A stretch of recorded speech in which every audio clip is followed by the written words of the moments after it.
It started more or less when I was younger, when we first came to Canada from South Africa. My family, my mom's father was a pastor, my grandpa's a pastor, and we just started coming to church right after we moved here. We immediately found Fort City, and my parents loved the music and just the community that it had, so we decided to stick with this church. And it started getting stronger last year when a lot of stuff was happening in my life, and I found comfort in praying every night and talking to Jesus. Well, when I was a child, my parents were religious, my grandmother. I remember going with my grandmother to church in her blue car. I can't remember what year, in the 70s, so maybe 80. That would be the 70s, I guess. Yeah, and went to Bible camps and all that, and it was really great. And then as I got older, you kind of start doing your own thing, and you kind of move away from all that. That hit me, and I was just like, yeah, something's going on here. It's time this world is messed up. It's everything that the Bible said it was. There's nothing in this world for us without God, without Jesus. My faith story starts probably from childhood. Ever since I've just been going to Catholic Christian schools, but I never really believed in God until these last few years per se. Just kind of been up and down, but that's really where it all started. When I started a family, and I knew that they were going to have questions and that I didn't have any answers for them. And so 5 years ago, when Georgia was born, when Jordan and I started a family, I had no answers. I had never previously looked for them, and so I started my faith path then. It has been so welcoming. Georgia has special needs, and so sometimes when we have been in the, in the chapel here, she's been spicy, and so I would sweat and get uncomfortable, and I was just always warmed and welcomed and held and comforted by the other moms and anybody that has been through it before. And so and the Kids City is just unbelievable. Emily is amazing, and Georgia doesn't even want me. She doesn't need me anymore. Bye, Mom. And she goes right upstairs.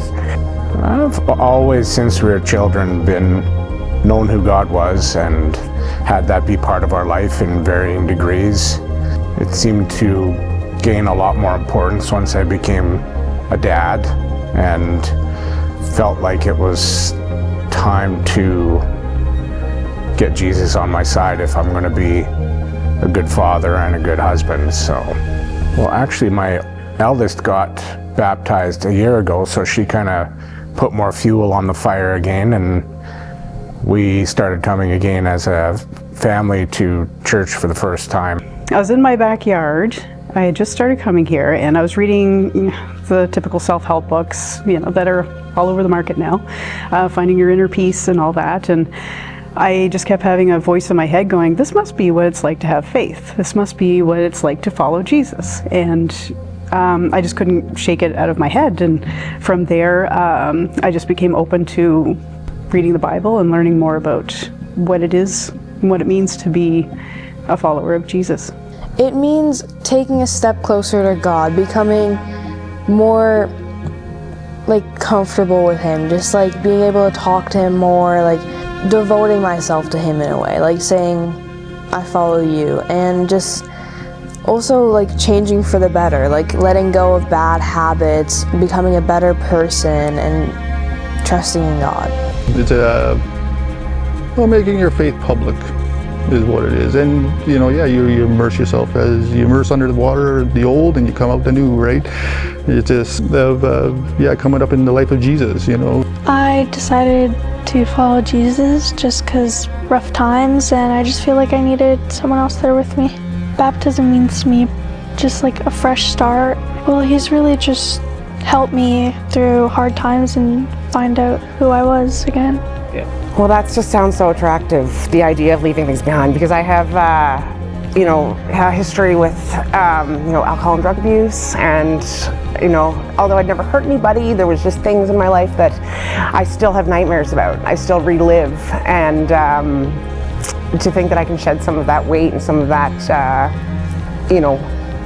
the memories that maybe I'm not worthy of things. You know, I hear you from stage all the time telling us that we are forgiven, and I believe that.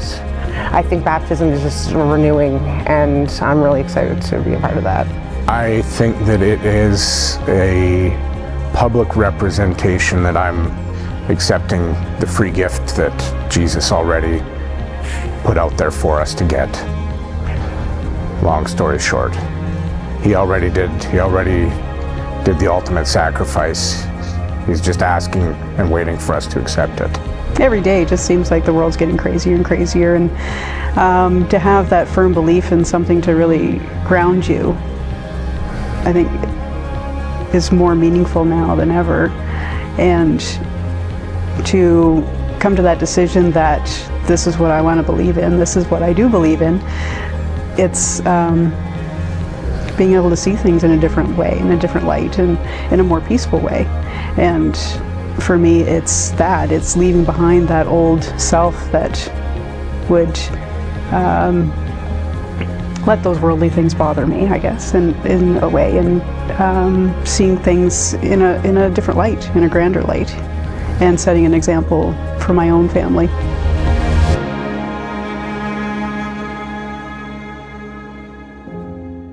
So if we go through with this, do we get the towel too?